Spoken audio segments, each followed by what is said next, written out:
Wolves are heavily rumoured to be looking to bring in Czech defender Ladislav Krejčí from Girona. In this video, we're going to be speaking a bit about his data, a bit about how I think he could fit in Vitor Pereira's system tactically, and the deal itself and my personal thoughts on it. So let's get straight into this one.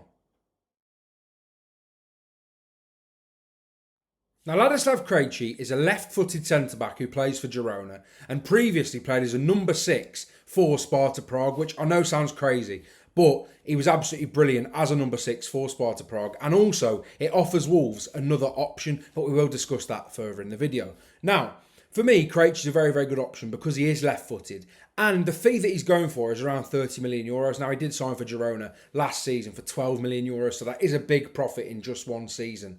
But there is a lot to like, and I do think a lot of his assets and his attributes would suit this side down to a T. Now, Krejčí, of course, when you look at his statistics, it doesn't look that promising with regards to his defending. Now, I completely understand that. But Totti Gomez's data is actually very, very similar to this, so don't be too alarmed with that. Now, one thing I love about Ladislav Krejčí, is the fact that he's so good on the ball. Now, as you can see here, he's in the top 7% for passes attempted, and he completed 90.1% of those passes, which is very, very impressive in itself. However, this is the most important one for me. He's in the top 9% for progressive passes. Now, Wolves, in terms of a left-sided defender, Totti's just not that good on the ball in terms of a passer. He's one that wants to progress the ball with the ball at his feet and is comfortable on the ball relatively with the ball at his feet and wants to sort of progress the ball up the pitch with regards to dribbling with it. Whereas Krejčí offers something different. Now, if you would have seen one of my previous videos, I did recommend Callum Doyle for Wolves for this very reason, because I think with regards to progressing the ball up the pitch in different ways, I think that's what Wolves should be looking at, and I think Krejčí offers something completely different to Totti Gomez in this side. Now, we could see Krejčí play alongside Totti Gomez in certain games,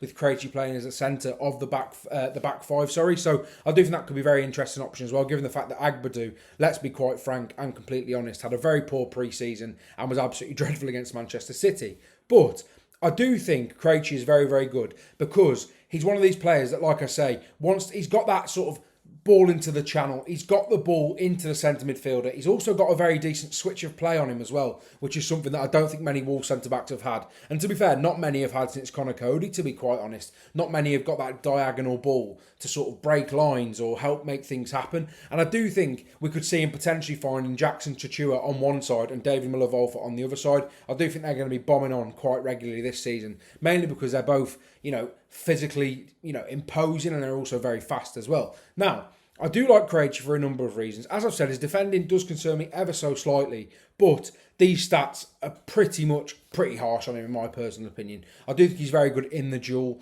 and I do think he's one of these players that I do like a hell of a lot. Now, in terms of defender, he perhaps is a more traditional defender, but like I say, he has got that modern ball playing ability, and he has that aggression, which I do like. And to be fair, you do often see from Czech defenders, we've seen it a lot down the years, players from around that region do have that controlled aggression, but that passion as well, which I do think is very interesting for Wolves as well. Because ultimately, for sides that are struggling, as silly as this might sound and as amateur as this may make me sound, you do need those fighters, you need those warriors, and there's not too many of them in this Wolves side for me, other than perhaps Jean Arias, Andre, João Gomez. I think they're the only three that really spring to mind for me, in my personal opinion. Maybe Strand Larsen as well. But generally, I do think Wolves need that as well. So in terms of things that are off the pitch, I do think that's another thing that Krejčí would bring this side. But let's also speak a bit about some more things to do with Krejčí and his game as well. Now, another thing I like about this deal is his age profile. Now, he's 26 years old, and for me, Wolves need to be shopping in that 25 to 28-year-old range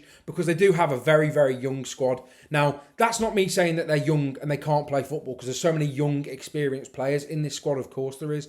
But I do think that experience counts for something. When you look at a lot of the profiles that Wolves have been linked to or have also brought in, like Jean Arias, for example, there are players there that are of a decent age. Now, of course, Muller-Wolfer, Chichua and Fer Lopez are very, very young as well. But Wolves have been linked to the likes of Samuel Lino, who was 25 years old, and Juan Luis Sanchez, who was young, but he has played a hell of a lot of positions and in a lot of big games and stuff like that as well. And generally, Wolves need those experienced heads, in my personal opinion, hence why I was a big fan of the Jean Arias deal. Now, 26 years old means one thing. He's got a wealth of experience in the game. Now, because he's played for such a good side in Sparta Prague, he does have Champions League experience. He's got Europa League experience. He's also got Conference League experience as well. And that's something, again, that I think is massive. I think you need those experienced heads in and around the squad. And he's made 256 professional appearances, which is absolutely brilliant. He's got plenty of games under his belt. And I'm sure he would slot in this Wolves side perfectly. Now, another thing that I'm going to speak about with Wolves recruitment this season and their sort of recruitment strategy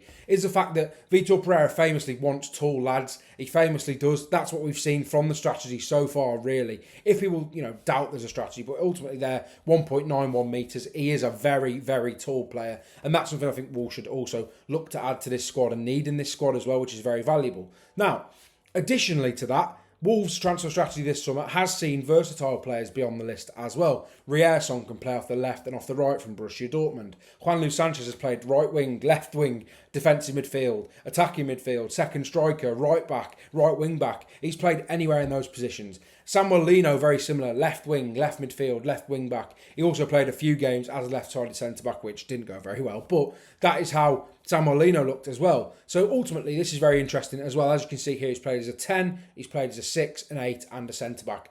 And as I briefly mentioned, for Sparta Prague, he had played a hell of a lot as a 6 for them. Now, one thing that I've seen bandied about on Twitter a hell of a lot, and people seem to think is a bit crazy, is this, for example, 11 goals in 14 games in Fortuna Liga, or 7-4 in 22 again for Sparta Prague. And it's one of them. People think that he's this goal-scoring player, and don't get me wrong, he can pop up with a goal and he does have a strike on him. But that was when he was playing more advanced up the pitch, so people don't get too excited about these ridiculous goal-scoring numbers for a player. They are still impressive numbers for a number 6, but he is not a goal-scoring centre-back in terms of when he's played there. He's not scored a ridiculous amount like people are thinking. But one thing we always do in these videos that I think is very important that we do, to be quite honest with you, is take a deep dive into the injury history of the players that we're looking at, because I think that's very interesting, and again, people will want to see that. Now, this is somewhat of an issue for me, in my personal opinion, and one of the drawbacks of Krejčí. Now, he did miss 4 games last season, but as you can see here, he missed 12 here, 13 here, 33 there with muscular problems. He then had muscular problems following on from that injury as well. Muscle strains, calf injuries, back problems. It does appear that he is over those injuries now, and you would hope to think so, really, for the fee that's reported for him. But I do think that's another very important thing that we should be looking at and discussing, because it is very, very concerning when players do have lengthy injury histories, and he definitely does have that, in my personal opinion, and I'm pretty sure the stats don't lie. I think it's very, very concerning, but as I've said, if he is over them, and he looks to be somewhat over them with only 4 games missed last season, then I think it's a very, very positive sign in that aspect as well. And one final point before we move on to the tactical side of the game is the fact that he is a full international and has been for 3 years now, over 3 years, and he's played 20 games for the national side. Now, this is something, again, I think is very valuable. There are a lot of players in this side that are nationals, some of them aren't as well, but I think having that does count for something, especially for the likes of maybe Emmanuel Agbadou when he's to go to AFCON in the winter. I do think Krejčí would be a very valued member of the squad because he can play as that central centre-back. Or we could see Bueno come in, which, God forbid in my personal opinion, but I do think Krejčí could also slot in as a central centre-back and would look quite comfortable there as well, in my personal opinion. So I think that's definitely something to consider. Another thing is, as I've said, he can play left-back. So again, another option there. If Wolves are really light on their feet and they need someone that can play there, although obviously Totti can play there, Bueno can play there, Müller-Wolfer, they would really need an issue.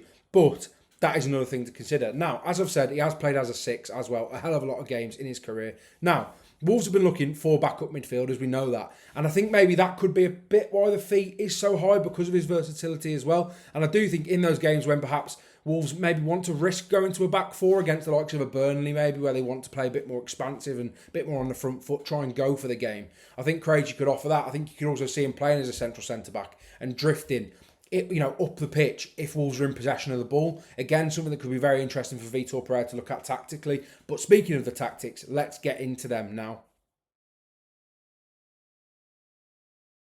Now, this for me is how Wolves should line up this season. Now, I don't think Fer Lopez will be in there and starting every week, just because I think Vitor Pereira does have an absolute loving for Marshall Monetzi. So we will put Marshall Monetzi in there for now. But for me, I would love to see Lopez get more game time. Now, Krejčí will be playing as that left-sided centre-back, but you might be asking, what happens to Totti here? Now, for me, if Krejčí comes in for around 30 million euros, I just don't see a world where Totti Gomez starts as that left-sided centre-back. Vitor Pereira has made it very clear that he wants a left-footed centre-back, a left-sided centre-back, to provide not only cover, but competition for Totti Gomez, because Totti's not really had that since he came through at Wolves on that side, really. So I do think that's something that we'll be looking at very interestingly. But I do think if Krejci gets into the team, gets a run of games, I just don't see a world where Totti Gomez gets back into this side for me. And that might seem controversial because I know a lot of people do like Totti. And of course, he is part of that core leadership group. But I do think it's very interesting to consider the fact that Krejci is also a very, very good leader. And I think he is better than Totti in my personal opinion. Now, what does Krejci bring to this side? Now, as I've said in numerous videos, Jean Arias wants to be in here, and I think David Müller-Wölfe will be up here. That's just the way that I think Wolves are going to play next season, because Müller-Wölfe's best game is very, very advanced. But what does that mean for Krejci and his role in this side? So, essentially, what I seem to think the reason they want to bring him in is because he does have this range of passing that Totti just doesn't really have in his locker, to be honest. When Totti tends to play the ball into the channel, it looks quite uncomfortable, and, often it's just sort of hoisted and there's no real direction on it. He looks a bit awkward. But Krejci, for me, is really natural on the ball, really comfortable on it. And I do think it makes a lot of sense to bring him in, especially for the role that I predict Müller-Wölfe to be playing next season. Now, Arias will be in this area, and of course João Gomez is always very, very high. Out of the two of these two in midfield, João Gomez is always the more advanced one. Now, we could see a hell of a lot of Müller-Wölfe in these areas, as I've said, but this is where I think Krejci's range of passing comes in, because you could also see Arias drifting out wide and receiving his long balls there. But I do think that Müller-Wölfe in these areas will be absolutely crucial. And we did see it in the Celta Vigo friendly. We did see it a bit against Manchester City when he did have that licence to get on the ball, that Müller-Wölfe isn't afraid to come inside and try and make things happen, to link up with João Gomez here as well. So I do think that's another very interesting point. But I do think Krejci, I think his role is going to be to bring the ball down, get it under control and play it down the channel, get it into that channel, make things happen in that channel, because ultimately Müller-Wölfe wants to be high up, and that is where his best game is in the final third. It was at AZ Alkmaar, and it will continue to be at Wolves, I think, once he's settled and adapted to the Premier League. And Krejci does have that. Another thing that Krejci has, which is less to what Totti Gomez does have, in my personal opinion, I think Totti's slightly better at it, is being on the ball and driving with it into these areas. I do think Krejci does have that in his locker, but I do think it's something that perhaps you might have to see taught a bit more for him, because it's not been his natural game since he's played that left-sided centre-back role for Girona.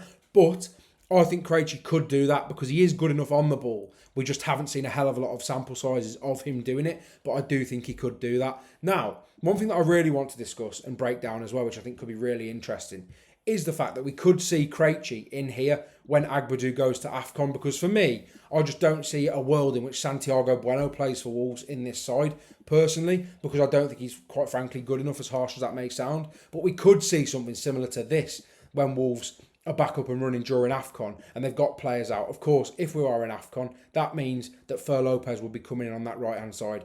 And unfortunately, probably Tachua gets called up, especially now he's got his Premier League move. And that does mean that people are probably going to have to suffer Kiana Hervé, which I don't have an agenda against Kiana Hervé, and I think people who do, fair enough, that's your opinion. But ultimately, he played really well against Manchester City compared to everyone else, and he definitely did have a decent performance. Now, for me, Krejci, again, is very, very interesting in this system because he absolutely could play that central centre-back role. And of course, Mosquera will be in here at points, as I say in previous videos. But currently, whilst everyone's fit, it is Matt Doherty. Now, Krejci, for me, again, as I've said, he's got a brilliant switch of play on him. He really does. Now, for me, I think he's, Fer Lopez is the perfect player to be receiving those passes. Also, Jean Arias is a perfect player to be receiving those passes. And let's not forget David Müller-Wölfe, who I do think will be in here. And to be fair, Arias will probably be closer to here. So generally, these are the four passes that I think we'll see Krejci playing a hell of a lot if he does step into that role, whilst Agbadou is away at the African Cup of Nations. Now, I'm aware this is not like FIFA, where you think, every time he's going to get it, he's just going to knock it out wide. At free will, he's just going to knock it out wide. But I think it offers up another thing very, very interesting for this side. And what is that, you might ask? Now, for me, I think Krejci could drift into here at times on the ball allowing Totti to step into here, which we know he can do very comfortably, and then Wolver to step into here with either Arias going this side or this side of him, and then João Gomez coming in here. And I do think that could be a very useful attacking passing pattern for Wolves this season if Krejci was to play that centre-half role, because I do think this triangle here will be very crucial to how Wolves attack down that left-hand side during the African Cup of Nations if Krejci was to play at that centre-half position. Now, Totti Gomez, as I've said, he is so comfortable in these areas. He wants to get the ball from there and he wants to drive it into here. And also into here, to be fair, to fire it into the feet of either Arias or Wolver. And I'm aware there's a lot of arrows going on, but this is just how I see the game working tactically and how I personally think it will go next season. Now, I also think, as I've briefly mentioned I think Krejci does have the ability to play it out here to Fer Lopez. And I think, in terms of Keanu Herver's game, especially at Stoke, his best game was going on the outside of his man and making things happen. And actually, quite positively, Fer Lopez's best game is drifting in here for me. So I do think the ability to be able to play those passes out wide and in those areas, I think is going to be absolutely massive. Now, as I've said, it allows João Gomez to come across this side, and maybe, we'll see Lopez giving it to João Gomez in here, and we'll see a bit more link-up play between these two. We did see against Celta Vigo, there was a pattern of play where ultimately Lopez got the ball on the right-hand side, picked it up, drove into this space, found Arias, who then got into this space, took a fake shot and hit it straight at the keeper.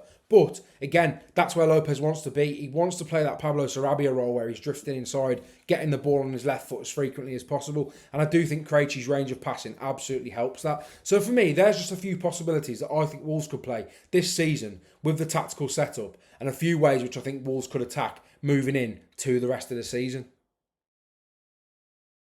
Now let's get into my final thoughts on Krejci as a player and what I think he would offer Wolves. Now, I think he would offer a hell of a lot, as you've just seen tactically, and I do think in terms of his spirit and his mentality, he would offer a lot as well as his leadership. Do I think the fee's steep? Yes. Equally, the left-sided centre-back market really is very sparse at the moment. There's not that many players or top players in that position that can do a hell of a lot of the things that Krejci can do. There's not that many great left-footed passers. Now, you may be saying, why are we not going in for Callum Doyle? And I completely agree. Krejci is definitely a better footballer than Callum Doyle, I'm well aware. But why are Wolves not in for him? Of course they should be in for him, but they're not going to be ultimately, are they? They need the homegrown players as well, which is another thing. But for me, Krejci, as a player, really good profile. For Vitor Pereira's system, really good profile. Physical stature, he ticks the boxes. Ball playing ability, ticks the boxes. Defending, concerns, but I think he'll create far more goals and attacking opportunities for Wolves from deep than the current defenders that they do have there. And ultimately, I understand people don't want to see that. They want to see a defender first. But what do you expect when you're signing a player that's played as a number 6? For majority of his career? Do you know what I mean? I don't think it's one of them that people are necessarily going to be expecting too much or too little. But I do think you should definitely keep an eye on this deal, because I think it's a very good deal for Wolves, very good deal for Vitor Pereira's side, and a very bad deal for Totti Gomez, to be honest, because I think he will keep him out of the side, really. And like I say, we hopefully probably will see him play in AFCON if he does come into the Wolves squad. Now, thank you all for watching this video. If you did enjoy the video, I'm sure most of you did. I hope most of you did anyway. Thank you for watching the video. If you did enjoy it, please like it, subscribe to the channel, share it with your friends, tag me on social media, Connor Talks Football on TikTok and on Twitter, and I'll see you all in the next one.